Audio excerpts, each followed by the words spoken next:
नमस्कार। Crack Thrax के online classes में आपका हार्दिक अभिनंदन, स्वागत है। मैं LR मोदी आपका हार्दिक अभिनंदन करता हूँ। हाँ, थोड़ी तबीयत खराब है इसलिए आवाज़ कम निकलेगी। तो अपन नेक्स्ट कक्षा 12 का एक टॉपिक चल रहा है डिटरमिनेंट, उसको अपन कंटिन्यू करते हैं। आज अपन 4.5 के बारे में पढ़ेंगे।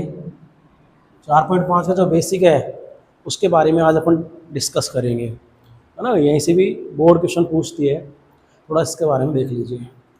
देखिए, आज अपन पढ़ेंगे आव्यूह विधि से।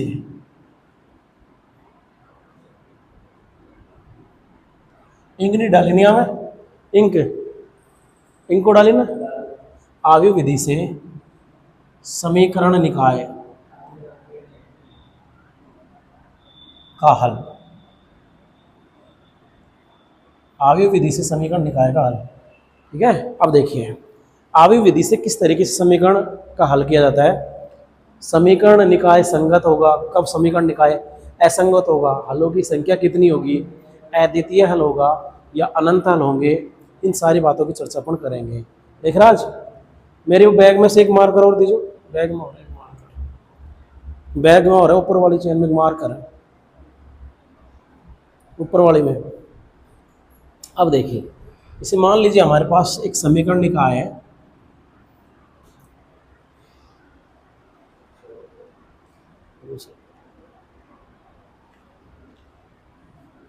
A1x B1y C1z बराबर D1। एक हमारे पास समीकरण ये है, A1x plus B1y plus C1z बराबर D1। और दूसरा समीकरण हमारे पास में A2x B2y और C2z बराबर D2। तीसरा समीकरण है हमारे पास A3x B3y C3z और बराबर D3। ये हमारे पास मेरे भाई तीन समीकरण हैं। कितने समीकरण हैं? तीन। अब इन तीनों समीकरणों को अपन सोल्व करना है। इन तीनों समीकरणों का क्या करना है? सॉल्यूशन करना है मैट्रिक्स विधि के द्वारा, ठीक है। अब मैट्रिक्स विधि के द्वारा कैसे सोल्व करते हैं? सोल्व करने का मतलब अपन को वैल्यू फाइंड आउट करनी है एक्स वाई जेड की, यदि पॉसिबल है तो। यदि पॉसिबल है तो कब पॉसिबल होगी, सारी बातें अपन करेंगे। तो पहली बात तो जो आपको ये समीकरण निकाय लिखा हुआ है, उस समीकरण निकाय को अपन इस तरीके से डिनोट कर सकते हैं मैट्रिक्स फॉर्मेट में। कैसे? आपको देखिए, यहाँ पर देखिए गुणांक A1 B1 C1, A2 B2 C2, A3 B3 C3, ये गुणांक है अपने पास में एक्स वाई जेड के। तो गुणांकों से एक मैट्रिक्स बनाते हैं अपन A1 B1 C1, A2 B2 C2, A3 B3 और C3। और इनके जो वेरिएबल्स हैं एक्स वाई जेड, उससे अपन बनाते हैं column matrix X Y Z. और ये जो वैल्यू किसके बराबर हो जाएगी हमारी? D1 D2 D3 की। थोड़ा समझने की कोशिश करना मेरे भाई। अगर अपन इन दोनों को गुणा करके बराबर करेंगे तो यही कंडीशन आएगी। क्यों? जब इन दोनों गुणा करेंगे तो ये वाली पंक्ति किससे गुणा होगी? इससे। तो क्या हो जाएगा? A1x plus B1y plus C1z, है ना। उसके बाद में ये वाली को अपन गुणा करेंगे दूसरी पंक्ति को, तो A2x B2y और C2z।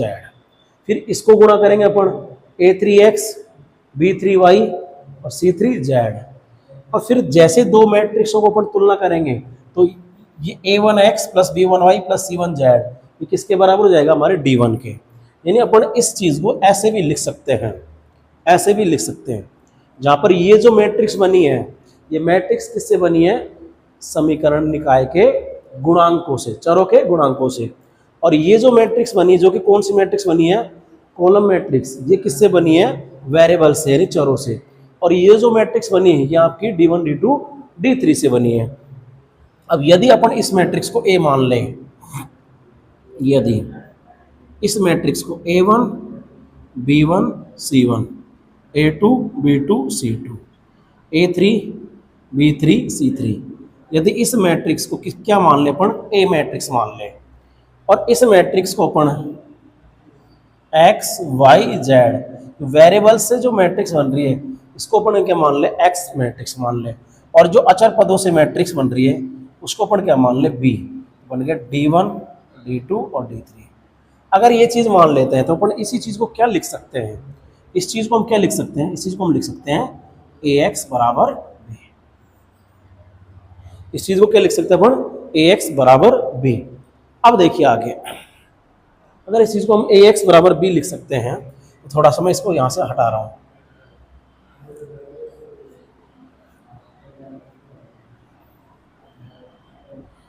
देखिए अगर हमारे पास इक्वेशन है A1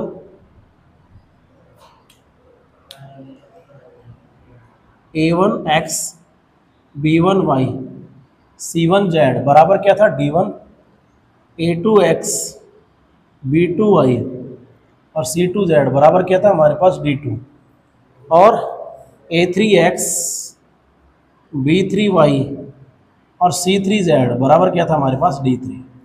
और इसी चीज़ को अगर हमने क्या लिखा, इसको हम लिख सकते हैं AX बराबर B। जहाँ A क्या मैट्रिक्स है, ये कौन सी मैट्रिक्स बनेगी, इनके कोएफिशिएंट से, गुणांकों से बनी मैट्रिक्स, यानी A1 B1 C1, A2 B2 C2, A3 B3 C3, ये बनी हमारी। और X मैट्रिक्स क्या बनेगी हमारी, मैट्रिक्स X बनेगी हमारी X Y Z। और जो B मैट्रिक्स बनेगी वो क्या बनेगी हमारी D1 D2 और D3। ये मैट्रिक्स हमारी कौन सी मैट्रिक्स बनेगी, मैट्रिक्स B। अब थोड़ा सा समझना, अपन को क्या करना है, यदि डेट A का मान क्या नहीं है 0, यदि डेट A का मान क्या नहीं है 0, यहाँ में भी खत्म हो गई। यदि डेट A का मान क्या है, नहीं है 0, यदि डेट A का मान 0 नहीं है, ऐसी स्थिति में A इनवर्स पॉसिबल होगा। यदि डेट A का मान क्या नहीं है 0, अगर डेट A का मान क्या नहीं है 0, det A is not equal 0 when A inverse is possible. और जब A इनवर्स पॉसिबल है तो हम दोनों साइड A इनवर्स से मल्टीप्लाई करते हैं इसको, तो A इनवर्स AX बराबर क्या हो जाएगा, A inverse B। According to associatives law, साचरे नियम के अनुसार इसको हम क्या लिख सकते हैं, A inverse into A into X, और इसको हम क्या लिख सकते हैं, A इनवर्स इंटू B। और आप जानते हैं कि A इनवर्स इंटू A को क्या लिख सकते हैं अपन, I, यानी I इंटू X बराबर कितना आ गया, A इनवर्स B। और अगर तत्समकता नियम याद रखें तो I इंटू X क्या बनेगा, X, यानी कितना आ गया हमारा A inverse B, A inverse B। इसका मतलब ये है कि ऐसी सिचुएशन में यहाँ पर अपन इस विधि के द्वारा इनवर्स, अगर A इनवर्स निकाल लेते हैं और A इनवर्स को B से गुणा कर देते हैं, तो जो मैट्रिक्स आएगी उसकी तुलना अपन किससे कर लेंगे, मैट्रिक्स X से। और X से तुलना करते ही कौन सी वैल्यू मिल जाएंगे अपन को, X Y Z की वैल्यू मिल जाएंगी। समझ में आया। तो इस तरीके से अपन समीकरण निकाय को क्या कर सकते हैं, हल कर सकते हैं। लेकिन ये सारी चीजें हमने तभी लिख पाए, ये सारी चीजें हम तब लिख पा रहे हैं जब डेट A का मान क्या नहीं होना चाहिए, 0। डेट A का मान क्या नहीं होना चाहिए, 0। इसका मतलब डेट A का मान अगर 0 नहीं है तो X का मान हमको आराम से मिल जाएगा। क्योंकि देखिए यहाँ पर X की जगह अपन क्या लिखेंगे, X Y Z, X Y Z, ठीक है ना। और इधर मान लो आपकी इधर भी कॉलम मैट्रिक्स ही बनेगी।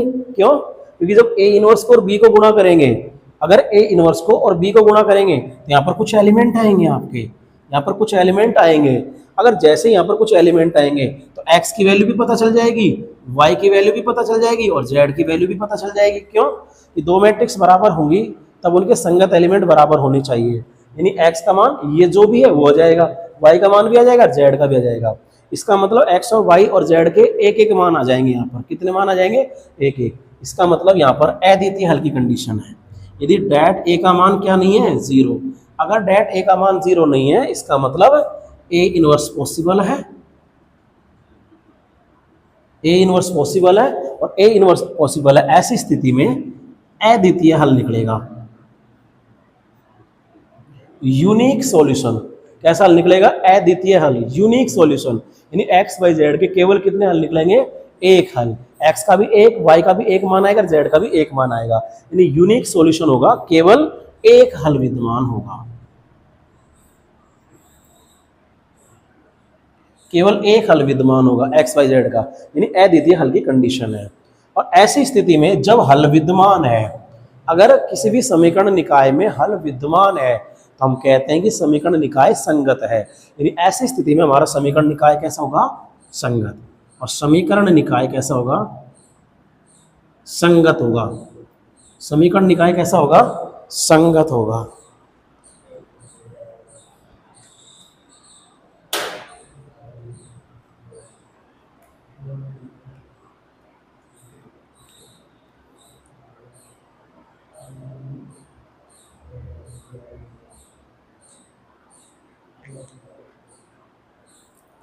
अब देखिए, अब दूसरी कंडीशन है कि हो सकता है, यदि हो सकता है कि मान लो डेट ए का मान 0 ना हो।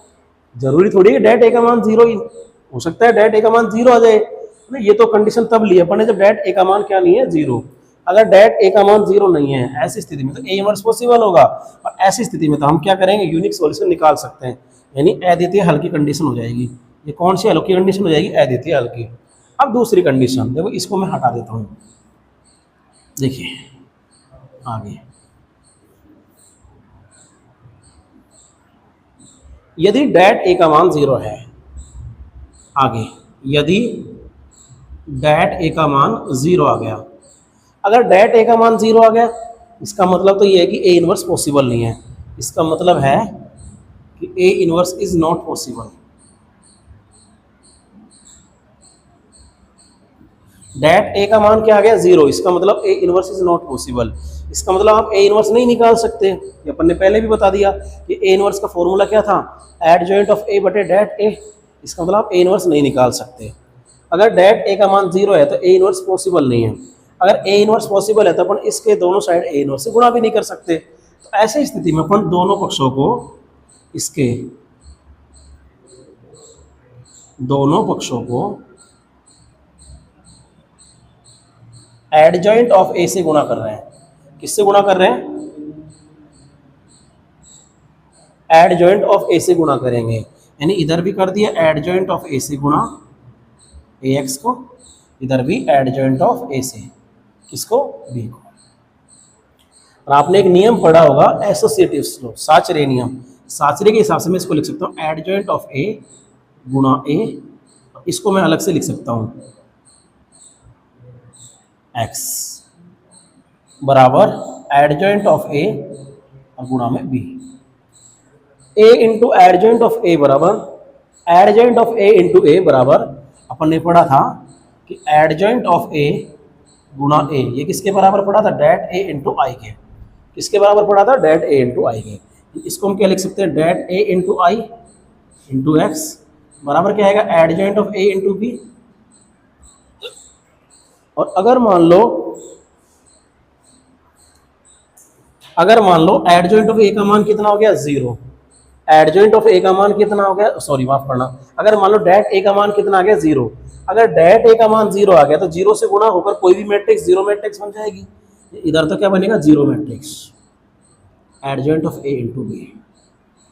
अब थोड़ा सा ध्यान रखना, कंडीशन यहीं से बनेंगी आपकी, कंडीशन हमारी यहीं से बनेंगी। क्या कि हमारी कंडीशन क्या थी कि डेट ए का मान 0 है।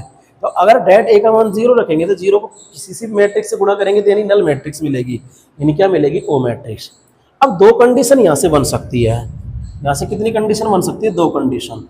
पहली कंडीशन तो ये बन गई कि अगर हो सकता है एडजॉइंट ऑफ ए गुणा बी मैट्रिक्स, हो सकता है 0 मैट्रिक्स ही हो सकता है क्या हो? 0 मैट्रिक्स।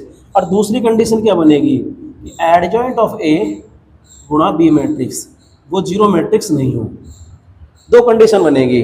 पहली कंडीशन क्या बनेगी कि एडजॉइंट ऑफ ए गुणा बी मैट्रिक्स बराबर 0 मैट्रिक्स हो। अगर ये 0 मैट्रिक्स हो गई, इसका मतलब हमारी ओ बराबर ओ आ जाएगा, है ना। तो अगर मान लो एडजॉइंट ऑफ ए मैट्रिक्स का मान, एडजॉइंट ऑफ ए गुणा बी मैट्रिक्स का मान कितना है? नल मैट्रिक्स आ जाए, 0 मैट्रिक्स आ जाए, इसका मतलब 0 मैट्रिक्स बराबर 0 मैट्रिक्स। और अगर दोनों बराबर मैट्रिक्स आ रही है, इसका मतलब ये कंडीशन कौन सी है? ये हमेशा ट्रुथ रहेगी, हमेशा सत्य रहेगी। 0 मैट्रिक्स बराबर 0 मैट्रिक्स, इसका मतलब ये है कि अगर 0 मैट्रिक्स बराबर 0 मैट्रिक्स कंडीशन आ रही है, इसका मतलब ये तो डिपेंड ही नहीं कर रहा कि एक्स मैट्रिक्स क्या है, ये तो डिपेंड ही नहीं कर रहा कि एक्स मैट्रिक्स क्या है। इसका मतलब ऐसी स्थिति में समीकरण निकाय के अनंत हल होंगे, ये अपन कहेंगे इसको अपरिमित हल होंगे। कितने हल होंगे? अनंत हल होंगे या अपरिमित हल होंगे। अगर अपरिमित हल होंगे, चूंकि हल विद्यमान तो है ही, अगर हल विद्यमान है तो समीकरण निकाय कैसा होगा? संगत। समीकरण निकाय कैसा होगा? संगत। लेकिन अगर मान लो दूसरी कंडीशन बन गई, क्या कि इधर जीरो मैट्रिक्स नहीं है ना, यानी इधर तो अपनी क्या है, जीरो मैट्रिक्स ही आ रही है, लेकिन इधर कुछ जीरो मैट्रिक्स नहीं आ रही है, यानी एडजॉइंट ऑफ ए गुणा बी, ये हमारी क्या नहीं आ रही? जीरो मैट्रिक्स, है ना, ये हमारी जीरो मैट्रिक्स नहीं आ रही। कोई तो मैट्रिक्स आ रही है लेकिन जीरो मैट्रिक्स नहीं आ रही है। लेकिन आप लोग जानते हैं कि जीरो मैट्रिक्स तो जीरो मैट्रिक्स के ही बराबर हो सकती है ना, यानी ये कंडीशन आपकी क्या होगी? हमेशा के लिए फॉल्स। ये हमेशा के लिए गलत कंडीशन है। इसका मतलब ये हुआ कि ऐसी स्थिति में जो एडजॉइंट ऑफ ए गुणा बी मैट्रिक्स जीरो मैट्रिक्स नहीं मिल रही, ऐसी स्थिति में ये समीकरण सेटिस्फाई नहीं होगा। और अगर ये समीकरण सेटिस्फाई नहीं होगा तो अपन कह सकते हैं कि देयर इज नो सॉल्यूशन।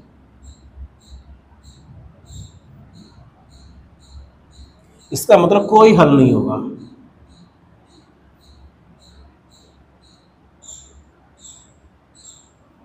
इसका मतलब क्या कंडीशन बनी? There is no solution exist. इसका मतलब कोई हल विद्यमान नहीं होगा। और अगर कोई हल विद्यमान नहीं होगा तो समीकरण निकाय कैसा होगा? समीकरण निकाय होगा असंगत। समीकरण निकाय कैसा हो गया? असंगत। तो ये बात आपको समझ में आई कि नहीं आई? एक बार मैं इसकी समरी करा देता हूं आपको, ठीक है ना। यानी असंगत की स्थिति तो तभी बनेगी जब समीकरण निकाय का कोई हल विद्यमान नहीं हो। जब भी हल विद्यमान होगा, चाहे हल हमारा अद्वितीय हो या हल हमारा अनेक हो, यानी अनंत हल हो, तो हमारी स्थिति, ऐसी स्थिति के अंदर हमारा समीकरण निकाय कैसा होगा? संगत होगा। कैसा होगा? संगत। और अगर हल विद्यमान नहीं हो तो समीकरण निकाय कैसा होगा? असंगत। इस बात को थोड़ा सा ध्यान रखें।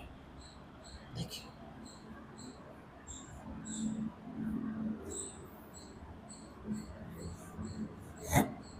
देखिए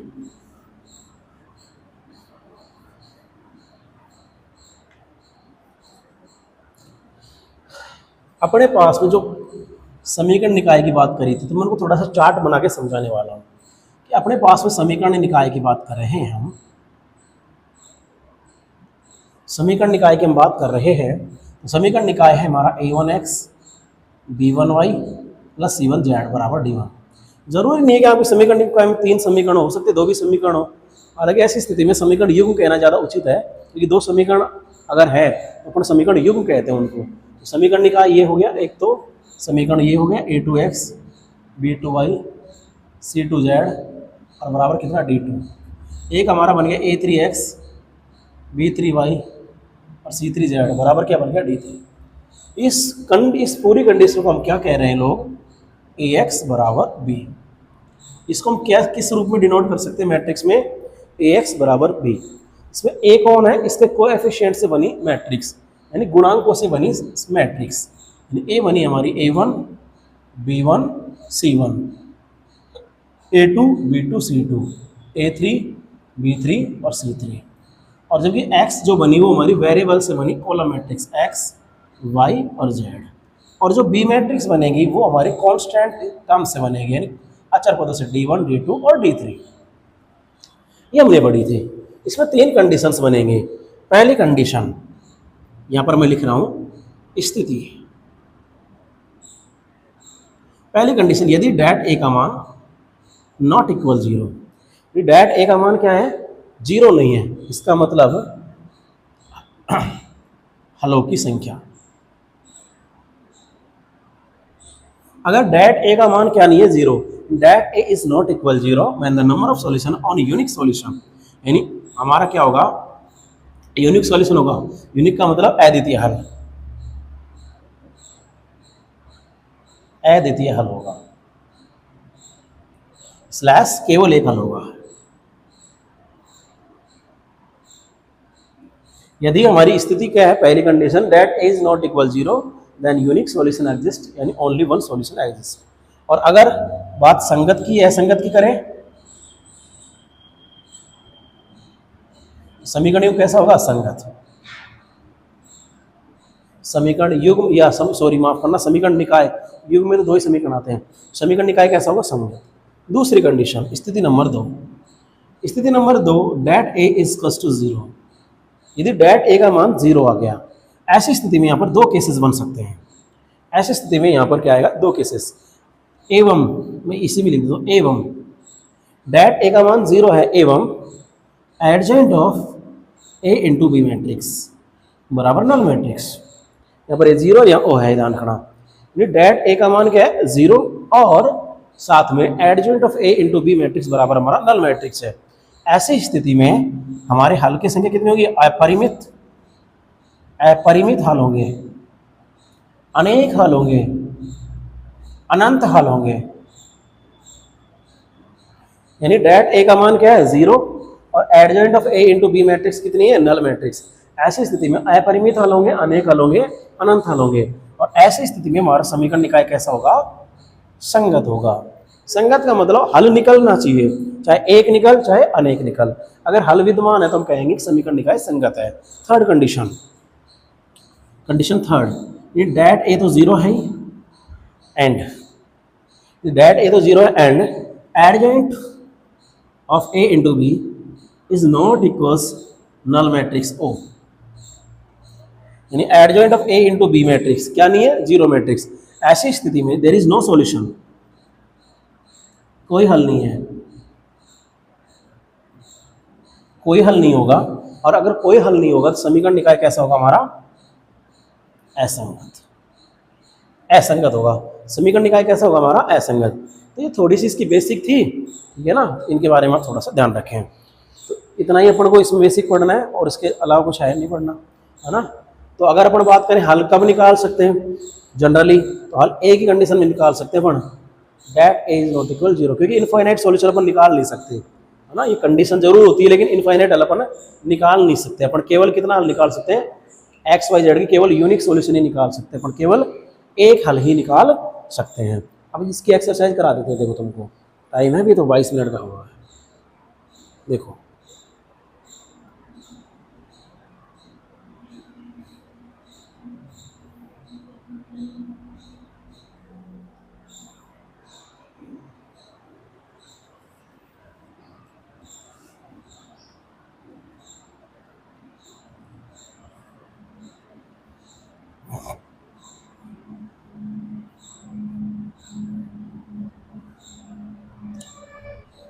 क्वेश्चन नंबर 1 2 3 4 5 6।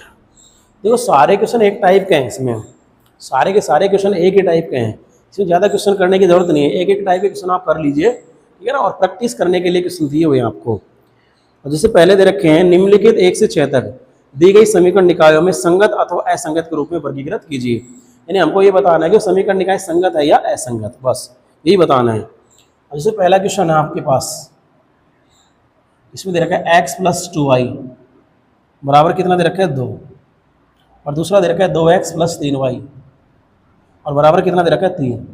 ये 2 समीकरण दे रखे हैं अपने पास में, और इसमें अपन को बताना है कि समीकरण निकाय संगत है कि असंगत है। देखिए भाई, संगत और असंगत में सबसे पहले मैं यहाँ से अगर एक मैट्रिक्स बनाऊंगा गुणांकों से, मैट्रिक्स ए बनेगी 1 2 2 और 3। तो मैट्रिक्स ए बनेगी वो इसके गुणांकों से बनेगी। जैसे यहाँ पर कितना लग रहा है 1 2 2 3, है ना। और दूसरी हमारी मैट्रिक्स बी, अगर बस केवल संगत और असंगत चेक करने में केवल हमारी ए और बी मैट्रिक्स काम आएंगी बस, और कोई मैट्रिक्स हमारे काम में नहीं आएगी।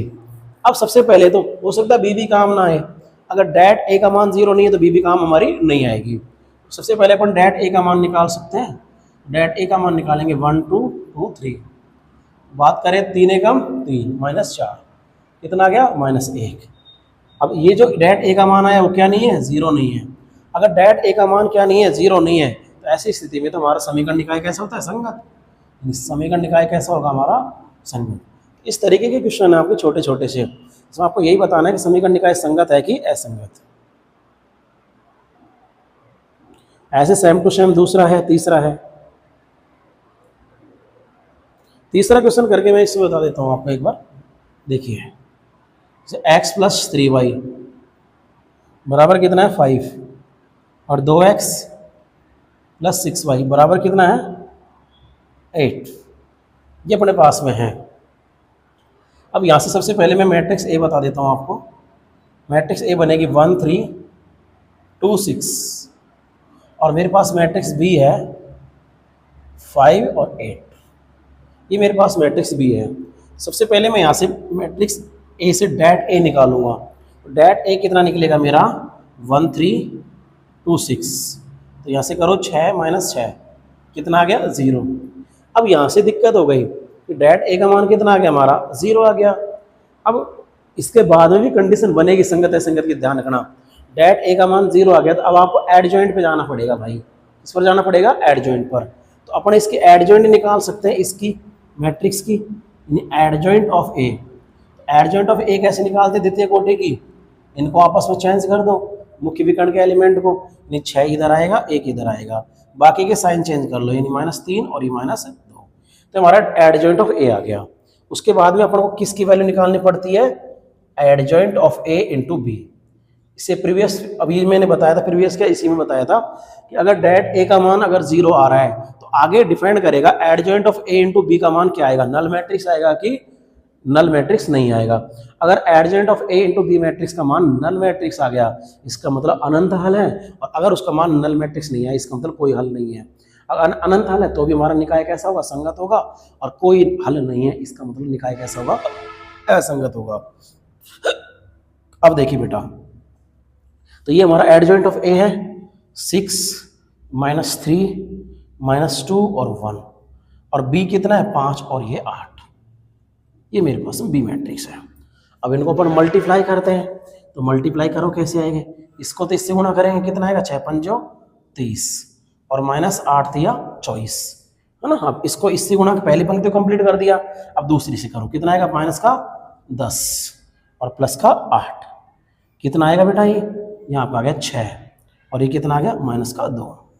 ये हमारे पास adjoint of A into B matrix. मैं देख लेता हूँ कैमरे में दिख रहा है क्या, दिख तो रहा है। तो ये हमारे पास में matrix adjoint of A into B आ गई। क्या ये जीरो मैट्रिक्स आई है, ना है, ये हमारी जीरो मैट्रिक्स नहीं आई है। अगर ये जीरो मैट्रिक्स नहीं आई इसका मतलब समीकरण निकाय कैसा होगा, असंगत, इनकॉन्सिस्टेंट, यानी कैसा होगा, असंगत होगा। तो इस तरीके से क्वेश्चनों को आपको करने हैं, इस तरीके से अपन को क्या करना है, क्वेश्चन करने हैं, ठीक है। तो इस तरीके से अपन को क्वेश्चन करना है। ऐसा नहीं है कि अपन ने डैट ए का मान निकाल लिया और डैट ए का मान 0 नहीं आया, सॉरी डैट ए का मान 0 आ गया और आगे हम सॉल्व ही नहीं करें। तो आगे भी करना पड़ेगा भाई अपन को, ये भी तो देखना पड़ता है कि डैट ए का मान 0 आने के बाद में अनंत हल की कंडीशन बन सकती है। निकाल नहीं सकते अनंत हल, लेकिन कंडीशन ही तो पूछी इसने तो यही तो पूछा कि संगत है कि असंगत, तो वो संगत है असंगत तो बताना इसके अंदर, ठीक है ना। तो यही वाली बात है। आगे इसको मैं रफ कर लेता हूँ।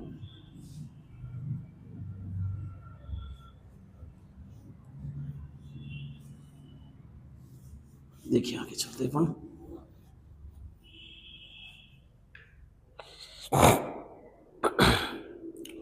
और देखो इसी तरीके से अपन कर रहे हैं। तो क्वेश्चन नंबर 4 देख लो, है ना। Question number 4, x plus Y plus Z बराबर कितना है अपने पास में 1, 2x 3y 2z, 2x 3y 2z बराबर कितना है 2, ax ay और az, सो 2az है ये, 2az, ax plus ay plus 2az बराबर कितना दे रखा है 4। इसकी भी बात करनी है अपन को, संगत है कि असंगत है ना। उसके बाद अपन नेक्स्ट क्वेश्चन पर चर्चा करेंगे, ठीक है। देखिए अगर यहाँ से मैं कोएफिशिएंट से मैट्रिक्स बनाता हूँ, गुणांकों से बनने वाली मैट्रिक्स का नाम है ए। तो 1 1 1 1 1 1, इधर कितना है 2 3 2 2 3 और 2, इसके बाद में ए 2 ए और ए 2 ए, ये हमारे पास मैट्रिक्स बन गई। हाँ जरूरत पड़ेगी तो बी की बात करेंगे, है ना। अभी देख लेते हैं अपन लोग डैट ए की अगर बात करें अपन, डैट ए की बात करें तो 1 1 1 2 3 2 ए 2 ए, इसके अगर बात अपन करने वाले हैं। किसी भी के थ्रू प्रसार आप लोग कर लीजिए। अगर मान लो मैं R1 के थ्रू प्रसार कर रहा हूँ, R1 के अनुदिश प्रसार, R1 के थ्रू प्रसार कर रहा हूँ, तो यानी इसको हम प्लस के साथ गुणा करके +1 गुणा कितना आएगा 3 दूनी 6 6a - 2a, इसको किससे गुणा करोगे? -1 से, यानी क्या आएगा? -1 गुणा कितना आएगा? 2 दूनी 4 ए और -2a। इसको किससे गुणा करोगे? प्लस से, यानी प्लस का 1 और गुणा कितना आएगा? 2a -3a, 2a -3a। Calculation करो, ये कितना आएगा हमारा? 4a। उसके बाद में ये कितना आएगा? 4a - 2a यानी 2a माइनस का 2a। इसके बाद 2a में से 3a यानी कितना आएगा? माइनस का a। कितना आएगा? देखिए हमारे पास में एक 4a और ये कितना आएगा? 3a, यानी कितना आ गया? a। यानी हमारे पास क्या आ गया? a मेट। ये किस वैल्यू कितनी आ गई? a। अब देखिए, अगर आप सोच रहे होंगे a की वैल्यू 0 हो जाएगी, इसका मतलब समीकरण ही नहीं बचेगा फिर आपका। हमारे पास एक समीकरण ही नहीं बनेगा, है ना? ये भी 0, ये भी 0, ये भी 0, तो कोएफिशिएंट कभी 0 नहीं हो सकते, है ना? तो a का मान कुछ न कुछ तो होगा, a का मान 0 तो नहीं होगा। इसका मतलब ये है कि हमारे डेट a का मान क्या आया? a आया, जो कि क्या नहीं आया? 0। ये वैल्यू किसकी आ गई? डेट a की। किसकी वैल्यू आ गई मेरे बेटा? डेट a की। डेट a की वैल्यू a आई, जो कि 0 नहीं है, क्योंकि a वैसे भी हमारा कोएफिशिएंट किसका है? x, y और z का, है ना? a x का, y का भी, और ये 2a है z का कोएफिशिएंट। तो a का मान 0 तो हो ही नहीं सकता, है ना? तो a का मान 0 हो ही नहीं सकता। तो a का मान कितना आ गया? डेट a का मान कितना आ गया? a, जो कि 0 नहीं है। अगर a डेट a का मान, det a is not equal 0, then कौन सी कंडीशन बनी? ये संगत। समीकरण निकाय कैसा होगा? संगत होगा। समीकरण निकाय कैसा होगा? संगत। इस बात का ध्यान रखें। तो पहला बिल्कुल इजी क्वेश्चन था आपका, तो यही बताना था आपको समीकरण निकाय संगत है कि असंगत है। अब देखिए नेक्स्ट क्वेश्चन। अब देखो 5 और 6 सेम टू सेम क्वेश्चन है, तो आप लोग इनको कर लेना, कोई बड़ी बात नहीं इनके अंदर। क्वेश्चन नंबर 7 से 14 तक प्रत्येक समीकरण निकाय को आव्यूह विधि से हल कीजिए। ये क्वेश्चन बोर्ड एग्जाम पूछती है, ध्यान रखना। आव्यूह विधि से समीकरणों को क्या करवाती है? हल करवाती है, मैट्रिक्स विधि से। देखिए इसको मैं हटा देता हूँ।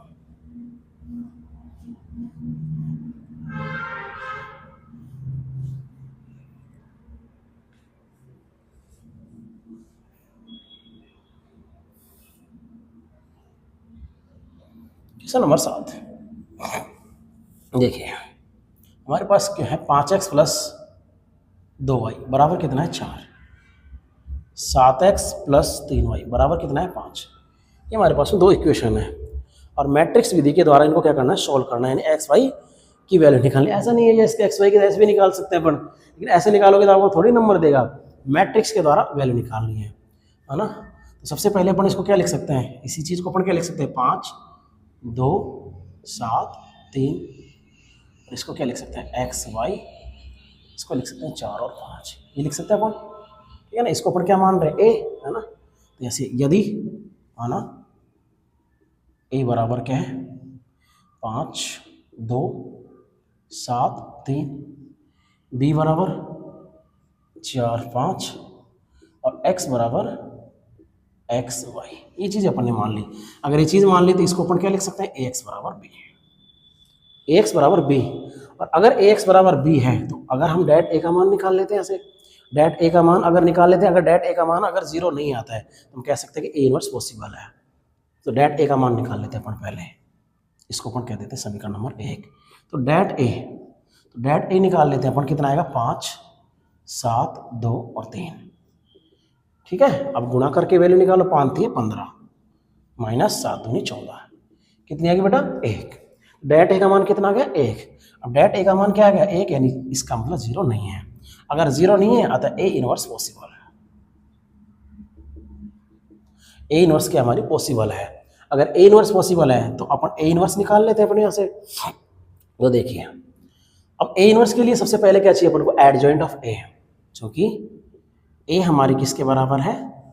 ए हमारे पास है 5, 2, 7, 3। तो यहाँ से अपन एडजॉइंट ऑफ ए निकाल लेते हैं, एडजॉइंट ऑफ ए। तो एडजॉइंट ऑफ ए निकालेंगे तो इसके मुख्य एलिमेंट बदल देंगे आराम से। यहाँ पर कितना आएगा? 3, यहाँ पर कितना आएगा? 5, और ये आएगा माइनस का 2 और ये आएगा माइनस का 7। हमारा एडजॉइंट ऑफ ए आ जाएगा, ठीक है ना? अब निकालना है ए इनवर्स। तो ए इनवर्स का सूत्र क्या था? एडजॉइंट ऑफ ए बटे डेट ए। अब डेट ए का मान कितना आया आपका? 1। तो एडजॉइंट ऑफ ए आ गया अपने पास में 3 माइनस 7 माइनस 2 और ये 5। 3 माइनस 2 माइनस 7 और 5, ये अपने पास में ए इनवर्स आ गया। चूँकि इसको यहाँ से थोड़ा हटाना पड़ेगा, यहाँ से कर रहा हूँ, चूँकि समीकरण 1 से ए एक्स किसके बराबर है, बी के। इसका मतलब एक्स किसके बराबर हो जाएगा, ए इनवर्स बी के। एक्स ए इनवर्स बी के बराबर होगा, है ना। तो अब यहां से मैं इसको सोल्व आउट कर रहा हूं। एक्स बराबर ए इनवर्स अपने पास में आ ही गया, कितना, 3 -2 -7 और 5।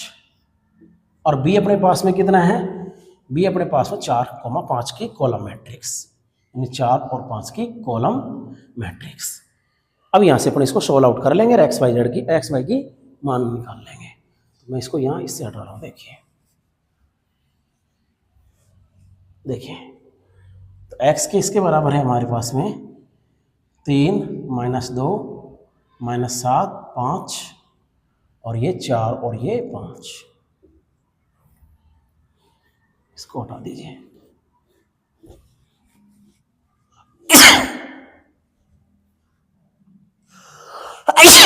तबीयत थोड़ी सी खराब है। एक्स की जगह अपन लिख सकते हैं कॉलम मैट्रिक्स एक्स वाई। यहाँ पर मैं गुणा करता हूँ इसको, देखिए पहली पंक्ति पहला कॉलम 4 या 12 -10, इसको मैं इससे गुणा करूँ कितना आएगा, 7 चौके 28 प्लस 5 25। एक्स और ये वाई बराबर कितना आएगा 2 और ये कितना आएगा -3। अगर दो मैट्रिक्स बराबर है तो उनके संगत एलिमेंट बराबर होंगे। अगर दो मैट्रिक्स बराबर तो संगत घटक बराबर हो गए, यानी एक्स का मान किसके बराबर हो गया, एक्स का मान किसके बराबर हो गया 2 के, और वाई का मान कितना हो गया -3 के। एक्स का मान कितना हो गया 2 और वाई का मान कितना हो गया -3। इस तरीके से अपन सॉल्व कर लेंगे इनको। तो 2/2 की इस तरीके से करनी है आपको, 3/3 की भी सेम होगी।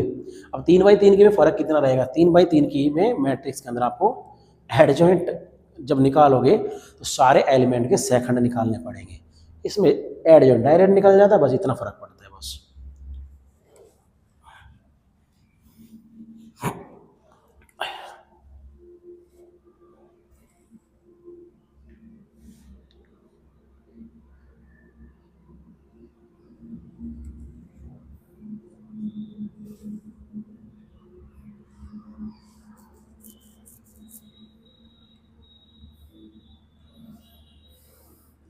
ना 7वां है, 8वां है, 9वां है ना। 7वां मैंने करा दिया, 8वां है, 9वां है, 9वां है ना। 10वां भी 2/2 का ही है, 11वां आपका 3/3 का है, ठीक है ना। फिर 12वां 3/3 का है, 13वां 3/3 का है, 14वां भी 3/3 का है। मेरे भाई सारे के सारे क्वेश्चन एक जैसे ही हैं, तो अगर आपको ऐसा लग रहा है तो मैं करा देता हूँ क्वेश्चन नंबर 11। एक क्वेश्चन नंबर 11 करा देता हूँ आपको मैं। क्वेश्चन नंबर 11 है हमारे पास 2x + y + z बराबर कितना 1, और कितना है हमारे पास में x - 2y - z बराबर कितना 3/2, और कितना x नहीं है तो 0x लिख दूँ मैं इसको, + 3y - 5z तो बराबर कितना है अपने पास में 0x 3y - 5z बराबर कितना है 9। ये अपने पास में समीकरण का निकाय है, ठीक है बेटा। अब यहाँ से भी अपन को वही सारी चीज़ें करनी है ना। इसको मैं क्या लिख सकता हूँ, ax बराबर b, है ना। ax बराबर b, जहाँ a किसके बराबर होगा मेरा 2 1 1 1 -2 -1 0 3 0 3 और -5। ये तो मेरा a हो गया। x किसके बराबर हो जाएगा मेरा x y z के, और b किसके बराबर हो जाएगा मेरा 1 3/2 और 9 के। इसको मैं लिख देता हूँ 1.5, 3/2 का मतलब 1.5। तो सबसे पहले अपन डैट ए निकाल लेते हैं ताकि आपको पता लगे कि ए इनवर्स पॉसिबल है क्या। तो मैं यहाँ से डैट ए निकालने वाला हूँ। डैट ए का मतलब 2 1 0 1 -2 3 1 -1 और -5, 2 1 1 1 -2 -1 0 3 -5। अब इसका मान मैं निकाल रहा हूँ तो C1 के अनुदिश प्रसार कर रहा हूँ, C1 के अनुदिश में प्रसार कर रहा हूँ। तो इसको प्लस से गुणा करना है, यानी प्लस का 2 गुणा। अगर C1 के अनुदिश प्रसार कर रहा हूँ तो कितना आएगा 5 दूनी 10 और ये माइनस, और कितना आएगा -3, यानी हो जाएगा +3। इसको मैं माइनस से गुणा करूँगा 1 को, यानी -1 गुणा कितना बच गया माइनस, देखो इसको जाने दो, कितना आएगा -5 और -5, 3 1 3। जब इसको मैं लिखूंगा तो यानी 0, इससे 0 से गुणा होकर 0 ही होने वाला है भाई। जिस कॉलम में पंक्ति के अनुदिश अगर प्रसार करें, जिससे मैं इसके अनुदिश कर रहा था 2, मैंने इस पंक्ति को जाने दिया, कितना आएगा 10 + 3। जब इस पर आया -1, यानी इसको जाने दो पंक्ति को, -5 -3, 10 और 3 13, 13 दूना अब क्या है 26। ठीक है, अरे यार तुम यार ये मत किया करो, 5 और 3 8, 8 हो गया यानी +8, कितना हो गया 34, यानी नॉट इक्वल 0। 34 आ गया, नॉट इक्वल 0, इसका मतलब A इनवर्स एग्जिस्ट है। तुम यार ऐसे हाल तो नौकरी थोड़ी लगी है, अभी पार्टी दे रहा है।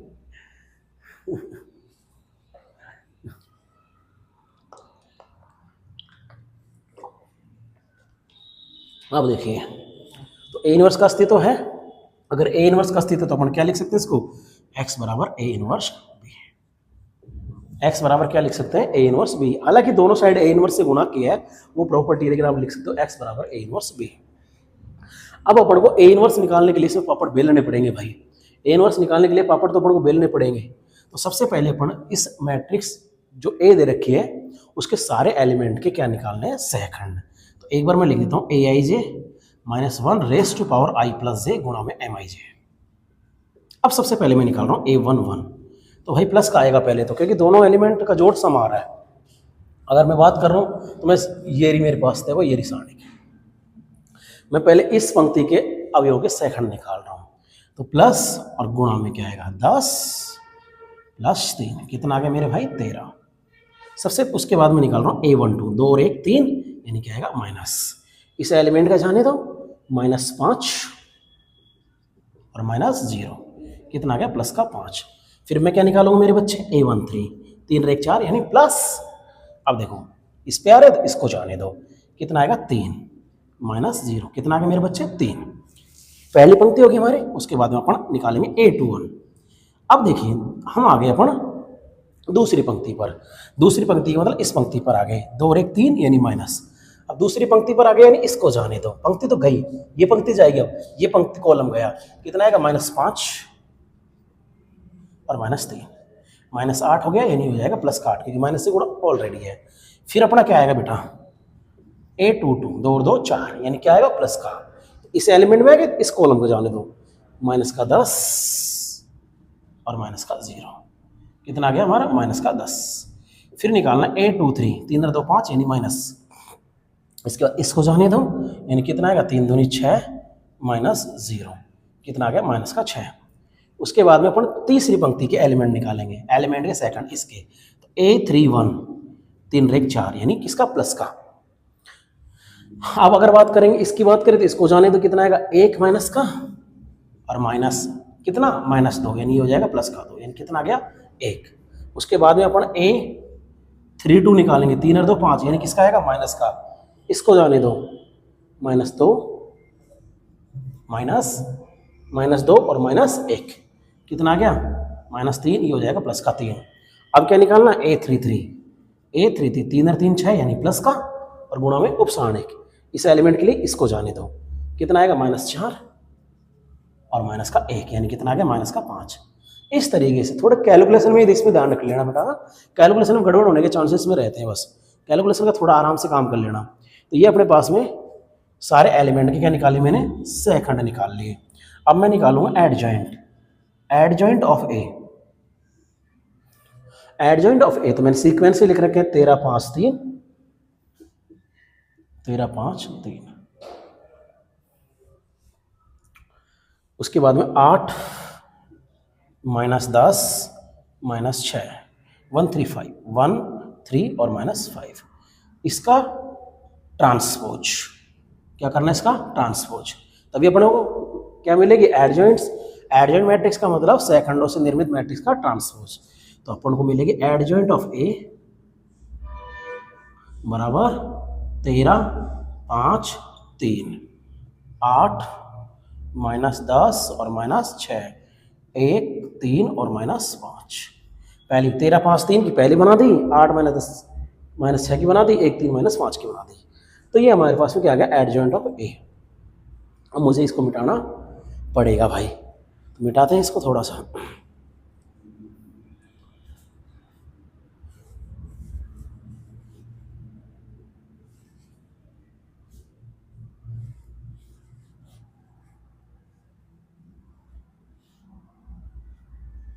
देखिए ए इनवर्स बराबर क्या आएगा, एडजॉइंट ऑफ ए बटे डेट ए। डेट ए कितना है हमारा 34, इसका मतलब 1/34 और एडजॉइंट ऑफ ए यानी कितना 13 8 1 5 -10 और ये कितना 3 3 -6 और -5। ये अपने पास में आ गया क्या, ए इनवर्स। अगर ए इनवर्स आ गया तो अपन ये वैल्यू कहाँ रखते हैं, समीकरण नंबर 1 में। समीकरण 1 से क्या आएगा, देखो अब मैं इसको पूरे को बैठा सकता हूँ आराम से।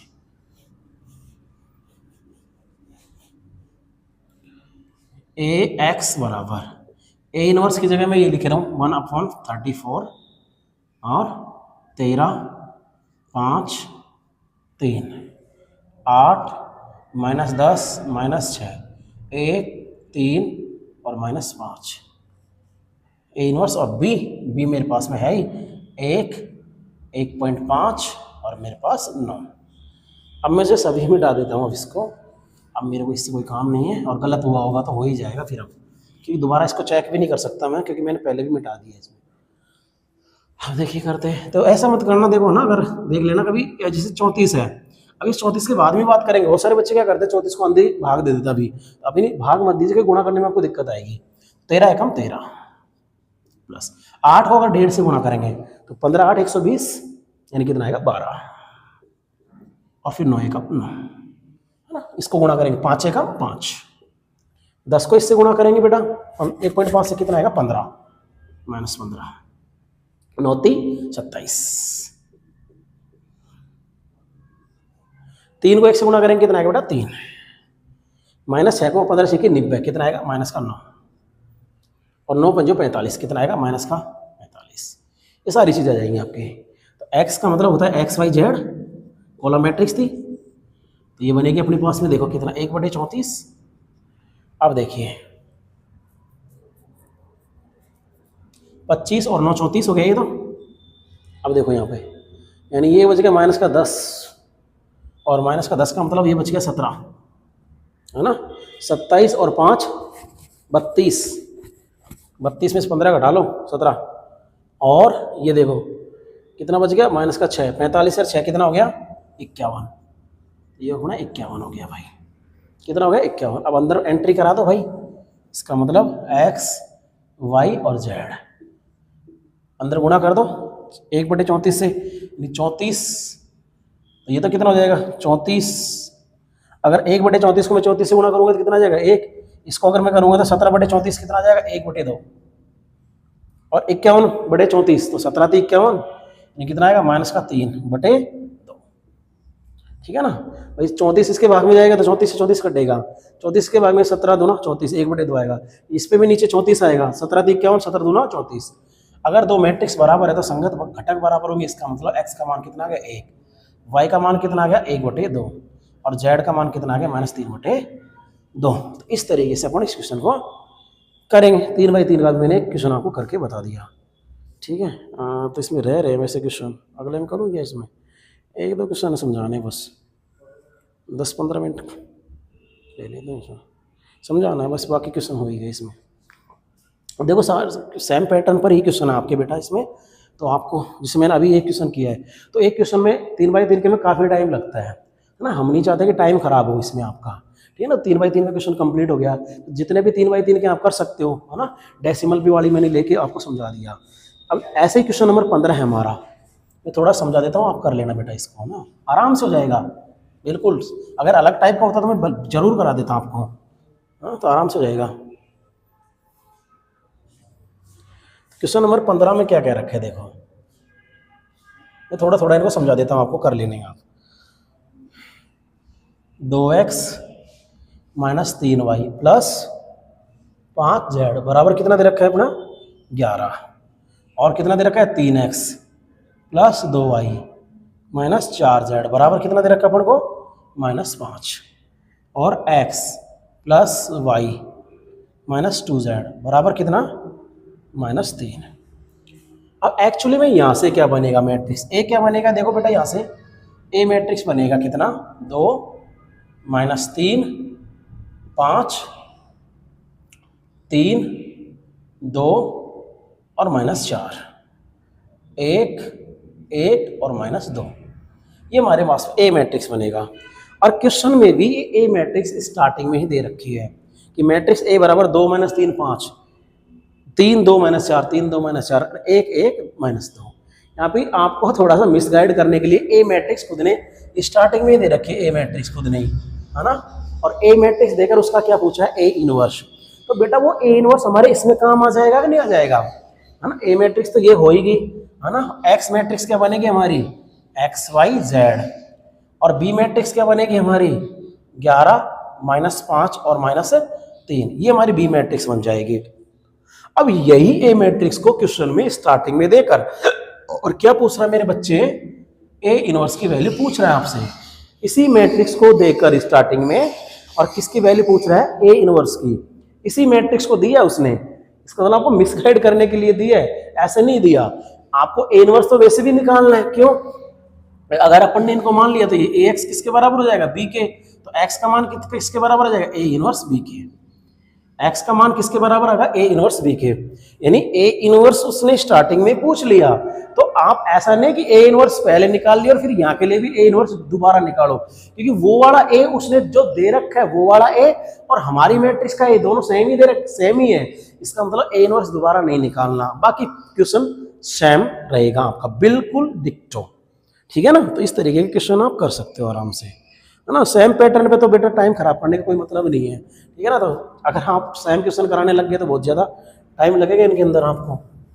अब देखिए एक और क्वेश्चन है इसके अंदर जो लैंग्वेज बेस पर है ना, उसकी भी मैं इक्वेशन बना के दे देता हूँ। देखो आपको 4 किलो प्याज 3 किलो गेहूँ 2 किलो चावल का मूल्य 60 रुपये, 2 किलो प्याज 4 किलो गेहूँ और 6 किलो चावल का मूल्य 90 रुपये। 6 किलो प्याज 2 किलो 6 किलो प्याज 2 किलो और 3 किलो चावल का मूल्य, हालांकि इसमें मिसप्रिंट है बेटा, 6 किलो प्याज और 2 किलो क्या होगा गेहूँ होगा और 3 किलो चावल का मूल्य 70 रुपये। तो मैट्रिक्स विधि द्वारा प्रत्येक का मूल्य प्रति किलोग्राम ज्ञात करना है। तो बिल्कुल कर सकते हैं क्वेश्चन। देखो मैं इसकी इक्वेशन बना देता हूँ आपको। 1 किलो प्याज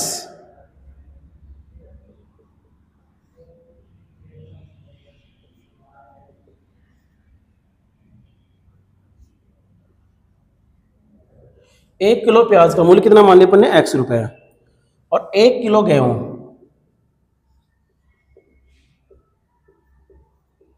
ये कितना मान लिया अपन ने y रुपए।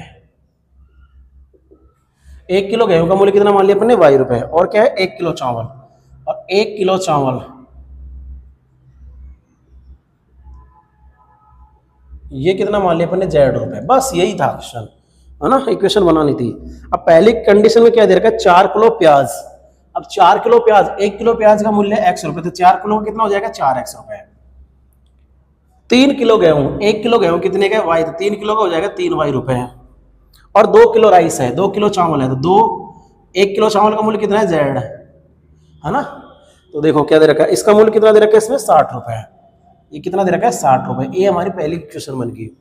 आगे क्या दे रखा है 2 किलो प्याज, 2 किलो प्याज, 1 किलो का मूल्य x रुपए, 2 किलो का कितना हो जाएगा 2x रुपए। 4 किलो गेहूं, 4 किलो गेहूं, 1 किलो गेहूं का मूल्य कितना है y, यानी कितना हो गया 4y। और 6 किलो चावल, 1 किलो चावल का मूल्य कितना है z, 6 किलो का 6z बराबर कितना हो जाएगा ये 90 रुपए।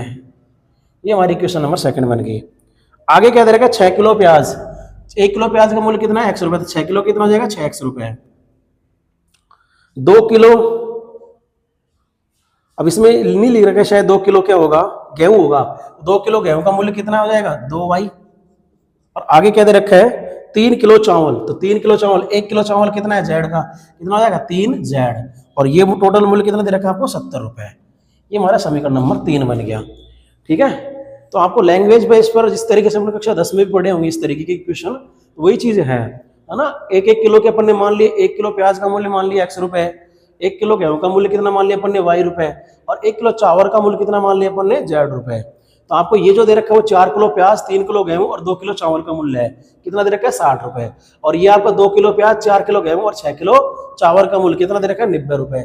और ये आपका 6 किलो प्याज, 2 किलो गेहूं और 3 किलो चावल का मूल्य कितना दे रखा है 70 रुपए। बस अब यही फॉर्मेट बनाओगे आप, ax बराबर b फॉर्मेट बनाओगे, x बराबर a इनवर्स b करोगे और यहाँ से a मैट्रिक्स बनी जाएगी। a मैट्रिक्स क्या बनेगी आपकी, कोएफिशिएंट से 4 3 2, 4 3 2 और 2 4 6, 2 4 6 और 6 2 3, 6 2 3, ऐसे ये हमारी ए मैट्रिक्स बन जाएगी, है ना। फिर इससे अपन क्या निकाल लेंगे, एडजेंट ऑफ ए, डेट ए, और इस तरीके से फिर वापिस से अभी जो करवाया था उसी तरीके से अपन क्वेश्चन को सोल्व आउट करेंगे, ठीक है ना। तो फिर जो भी एक्स वाई जेड की वैल्यू आएगी, प्याज की, गेहूं की और चावल की प्रति किलो का मूल्य आ जाएगा अपने पास में, क्या जाएगा, प्रति किलो का मूल्य आ जाएगा, ठीक है। तो वैसे भी वीडियो काफी लंबा हो गया, ठीक है ना। तो आप लोग इस प्रश्नावली को लगभग कंप्लीट समझे, ये प्रश्नावली आपकी लगभग कंप्लीट हो गई। किसी को कोई भी डाउट हो क्वेश्चनों के अंदर तो कमेंट सेक्शन के अंदर डाल देना, मैं उस क्वेश्चन को करवा दूंगा। हालांकि मैंने हर टाइप के क्वेश्चन कराए हैं, अब इस टाइप में से सेम पैटर्न वाले क्वेश्चन छोड़े हैं मैंने आपको, तो उसको आप उनको आप कर सकते हो क्योंकि एक एक पैटर्न के मैंने क्वेश्चन आपको समझा दिए हैं। इसकी मिसलेनियस देख लेंगे अपन, विविध देख लेंगे, अगर कोई कराने लायक क्वेश्चन हो गए ना उनको जरूर कराएंगे, ठीक है। तो अगर ये वीडियो आपको पसंद आए तो लाइक कीजिए, शेयर कीजिएगा और सब्सक्राइब कीजिएगा। धन्यवाद।